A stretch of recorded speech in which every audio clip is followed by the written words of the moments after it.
नमस्कार my dear friends. आज की इस वातावरण में बड़े बड़े भगवताचार आपके सामने हैं। उस बीच में एक ऐसे भगवताचार के बारे में भी जानना बहुत ज़रूरी है और हमें जानना चाहिए। एक भगवताचार थे रामचंद्र डोगरा। रामचंद्र डोगरा एक ऐसे भगवताचार थे जो भी पैसा उनको दान में वहाँ पर मिलता था भागवत करने के तत्पश्चात वो सारा वहीं के वहीं गरीब संस्थाओं में गरीब कल्याण के लिए वहाँ पर दान दे दिया करते थे और सिर्फ एक तुलसी पत्र लेकर के अपना जीवन यापन करते थे। भगवताचार्य जी की समय आने पर विवाह हुआ।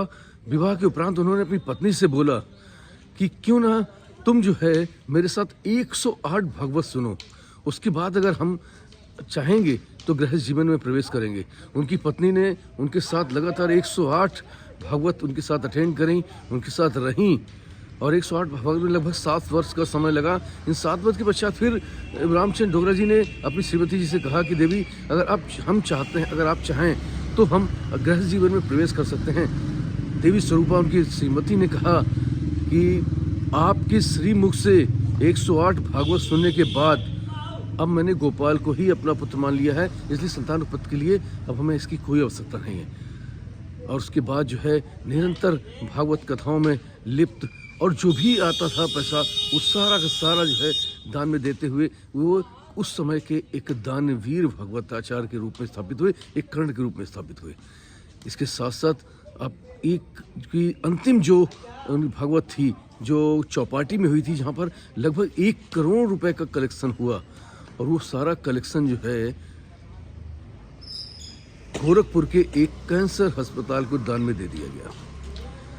एक बार की बात है कि जब उनकी पत्नी का देहांत हो गया, उनकी पत्नी जो जब समाप्त हो गई, जो आबू में रहती थी, उनको 4 दिन 5 दिन बाद इस चीज़ की खबर लगी तो वो वहाँ जाने के लिए तैयार हुए और तैयार हो गए। उनके साथ एक मुंबई के एक बहुत बड़े सेठ थे, रति पटेल जी, राम रति पटेल जी कुछ नाम था उनका, और रति भाई पटेल शायद।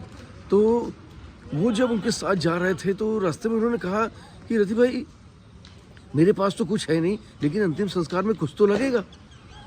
तो ऐसा करते हैं कि शायद उनके कान की फूल और एक मंगलसूत्र होगा, उसको ही हम बेच करके और अंतिम संस्कार कर देंगे। ये बात सुन करके रति भाई की आंखों से सिर्फ अश्रुधारा थी कि एक महान भागवताचार्य जिसके एक इशारे पर लोग कुछ भी करने के लिए तैयार हैं, कुछ भी देने के लिए तैयार थे, और वो भगवताचार्य आज जो है अपनी श्रीमती जी के अंतिम संस्कार के लिए उनके बुंदे और मंगलसूत्र बेचने की बात कर रहा था।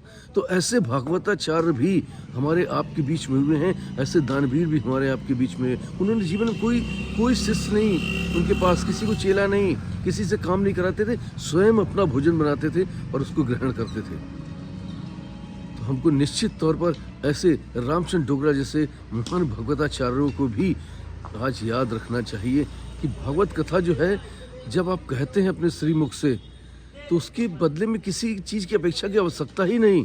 आप तो ईश्वर का नाम ले रहे हैं, आप ईश्वर के जाप को आगे बढ़ा रहे हैं, आप ईश्वर के एक प्रवक्ता हैं। जब आप ईश्वर को लेके आगे जा रहे हैं तो फिर संसार से कैसा मोह। ऐसे भगवताचार्य के चरणों में कोटि कोटि नमन करता हूँ। आइए हम सभी आदर सहित रामचंद्र डोगरा जी को सत नमन करते हैं।